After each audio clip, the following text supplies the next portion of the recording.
Hey everyone, let's face it, there are some things people just don't want to hear. Not because they're untrue, but because they're uncomfortable. Today, I'm not here to tell you what you want to hear. I'm here to tell you what you need to hear. So if you're ready for some truth, even the kind that stings a little, stick with me. Because growth never comes from comfort, and the truth, well, that's where it all begins. People love stories until the truth makes them uncomfortable. They crave the fairy tales, the glossy versions, the ones with heroes who always win and villains who are easy to hate. They want the kind of narrative that wraps itself up in a neat little bow, leaving them with a sense of satisfaction. But the truth is rarely satisfying. It doesn't follow a script. It stumbles, it bleeds. It shows up at inconvenient moments and refuses to be ignored. People will gather around, eager for the drama, the spectacle. They'll lean in, captivated by the rise and fall, the heartache, the grit. But the second the story shifts from entertainment to reflection, when it starts making them question their own choices, their own beliefs, that's when the discomfort creeps in. They'll shake their heads, say it's too much, too dark, too real, because the truth asks something of them. It demands confrontation. And most people would rather live with a comforting lie than face the weight of reality. It's easy to listen when the story is about someone else. The addict who hit rock bottom, the dreamer who failed 1,000 times, the betrayed soul who never saw it coming. People listen, nodding along, perhaps even sympathizing. But when the mirror turns toward them, when they catch a glimpse of their own fears and regrets woven into the words, that's when they flinch. Because the truth reminds them of the choices they didn't make, the risks they avoided, the comfort they clung to instead of growth. They'll call it negativity. They'll say it's dwelling on the past or being too harsh, but often the ones most offended by the truth are the ones who recognize a part of themselves in it. They hear echoes of their own unspoken doubts and unacknowledged pain, and rather than face it, they'd prefer to dismiss the story altogether. But the truth doesn't care if it makes people uncomfortable. It doesn't soften itself to ease the burden. It simply exists, raw, unrelenting. And for those willing to listen, really listen, it has the power to shatter illusions, because discomfort is often the first step toward understanding. And understanding, that's where real change begins. No one wants to hear the struggle, only the success. They celebrate the victory lap, the trophy held high, the smiling photos that tell a carefully curated story. They cheer for the winners, but they never ask about the nights spent staring at the ceiling, the mornings that came too soon, the endless rejections that left nothing but a hollow echo. People want to believe in the fairy tale that success is inevitable for those who work hard enough. But they don't want to hear how many times that hard work went unnoticed, how often the world responded with silence. They'll listen to the triumphant stories once the battle is over. They'll marvel at the resilience, the so-called overnight success.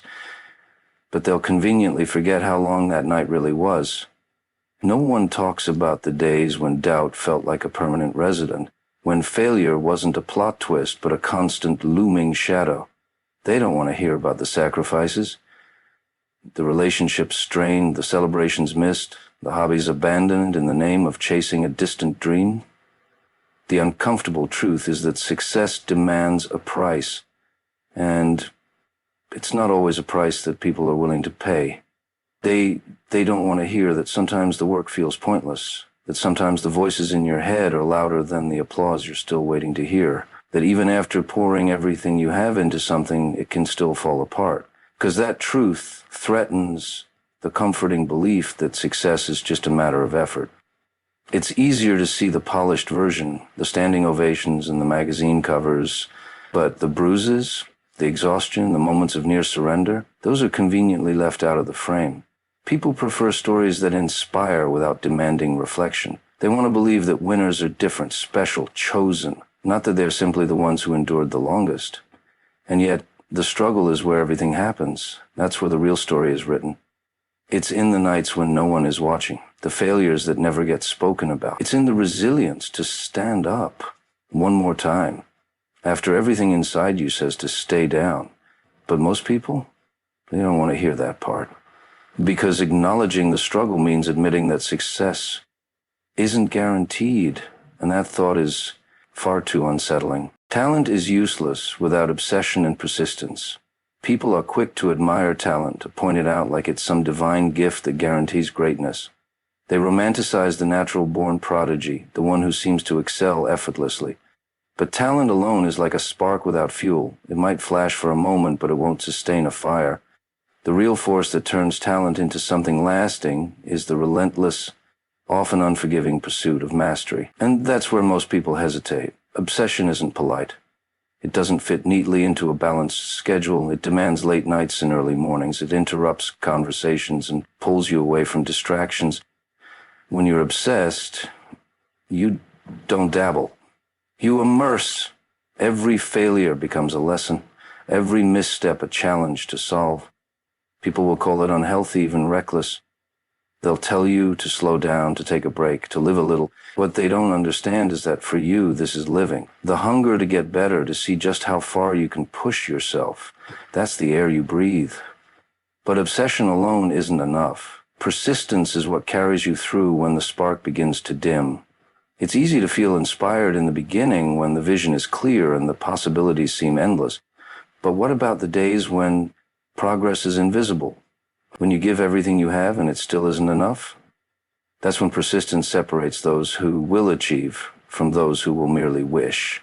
Because persistence means showing up when no one's clapping. It means rewriting the same sentence, rehearsing the same move, studying the same patterns over and over until something clicks. There's no applause for persistence, no instant gratification. It's thankless work, the kind that often goes unnoticed, until the results are undeniable. People will say, "You're lucky," when success finally arrives. They'll call it talent, as if that's all it ever took. They won't see the sleepless nights, the relentless self-doubt, the moments when quitting felt like the only logical choice.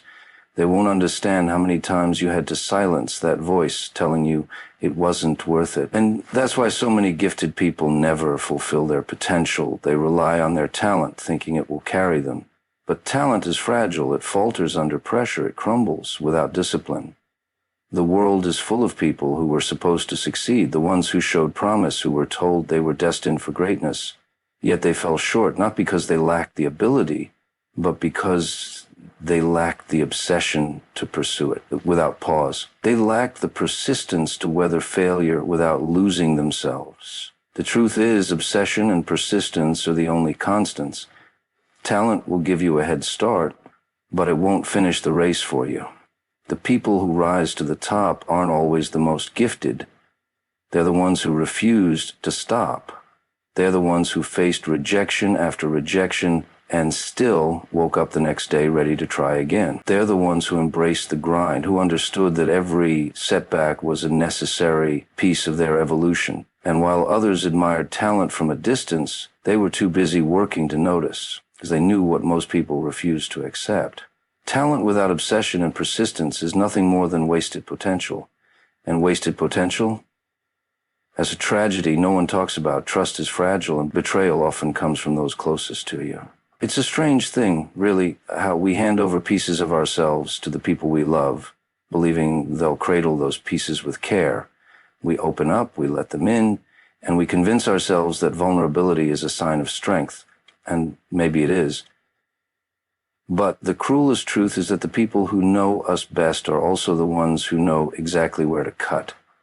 Betrayal doesn't come from strangers. Strangers can't reach those sacred places within you. It comes from the ones you laughed with, shared secrets with, and trusted without hesitation. The ones who swore they'd stand by you even when the storm hit. And that's why it stings the way it does. It's not just the act of betrayal, it's the unraveling of everything you thought was real. One moment you believe you're safe, the next you're standing in the wreckage of that belief, trying to figure out how you didn't see it coming. People will tell you that time reveals true colors, but sometimes the people you trust wear their masks so well that even the closest examination won't reveal the cracks. They'll smile with you, celebrate your victories, and offer comfort in your darkest moments, and yet, somewhere along the way, something shifts.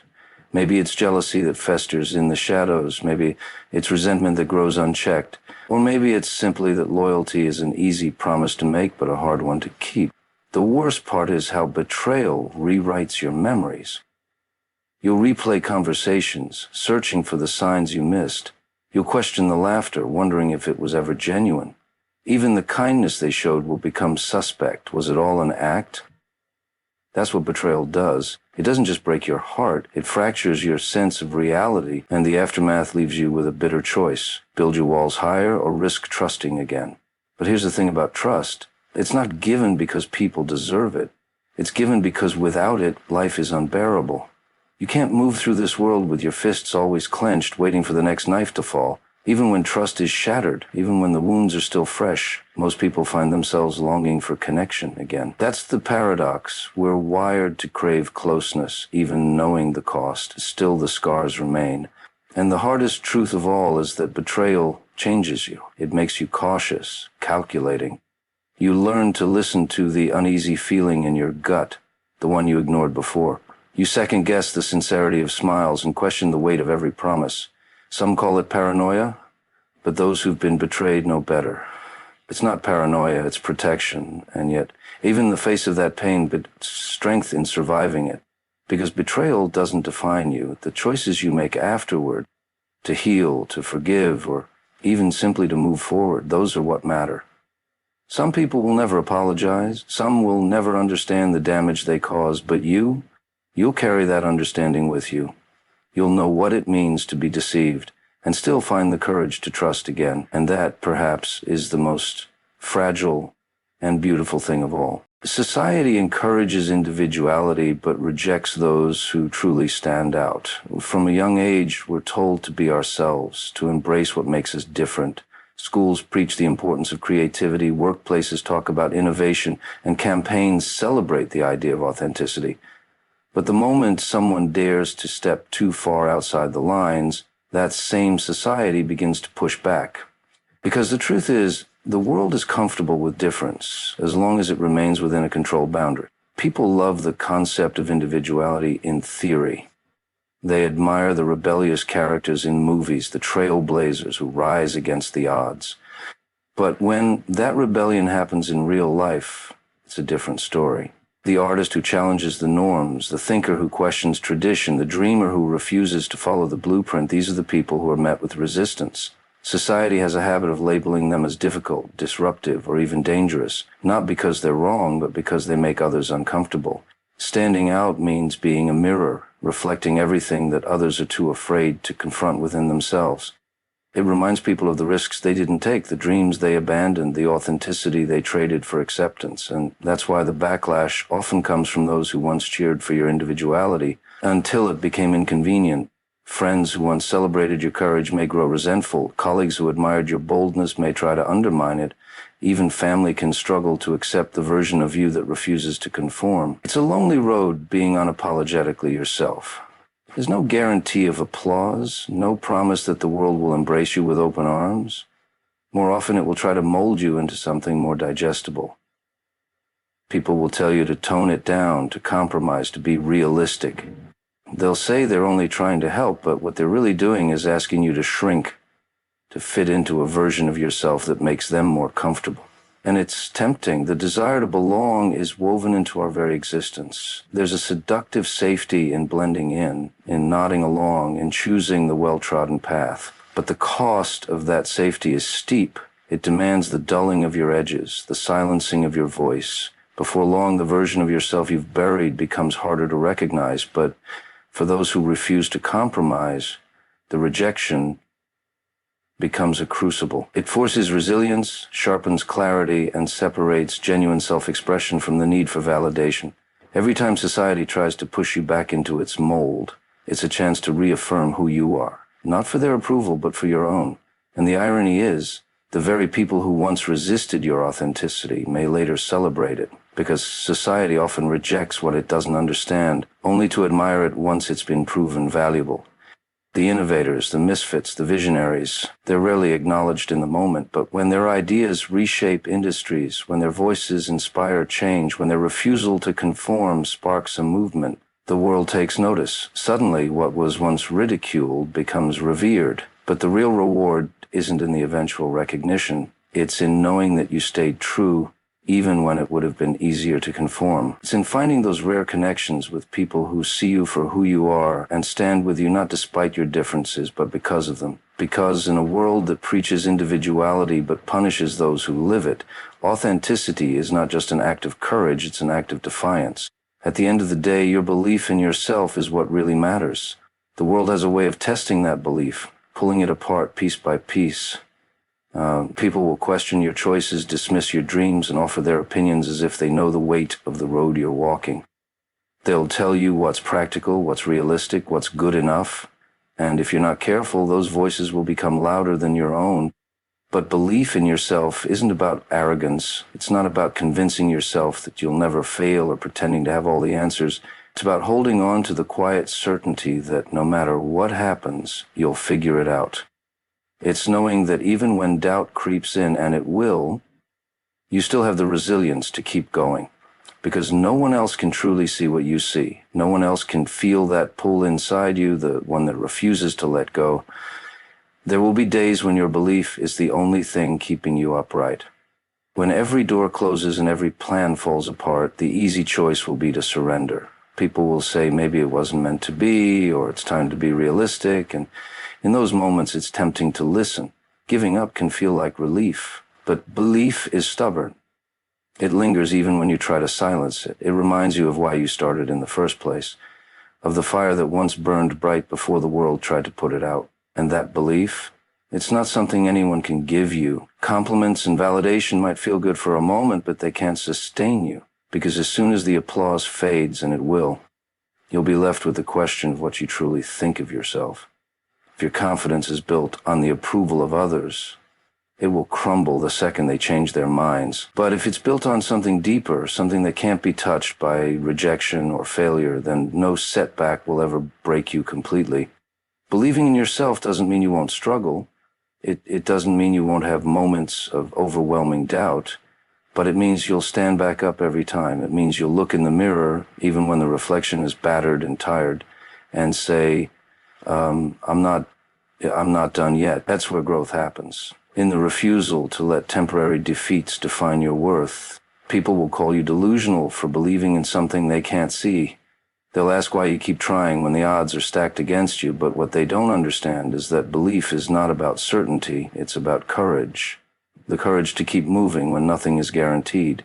The courage to trust that even the darkest chapters are part of a story still being written. And when the day finally comes, when the struggle turns into triumph, those same people will call you lucky. They won't see the nights spent questioning everything, the moments when belief was all you had left. But you'll know. You'll know that it wasn't luck that got you there. It was the unwavering belief that despite everything you were capable, because at the end of the day, no one else's opinion can take the place of your own. No amount of praise can match the pride that comes from proving yourself right. And when the world goes quiet, when there's no one left to tell you what you can or can't do, it will be your own voice that remains. And if that voice still believes, truly believes, then nothing can stand in your way. The truth isn't always easy to hear. It doesn't come wrapped in applause or followed by instant validation, but it's the only thing that will set you free. You don't have to fear it, and you don't have to run from it. Face it, embrace it, and let it push you forward, because at the end of the day, those who dare to hear the truth are the ones strong enough to change their story, and that's something worth listening to.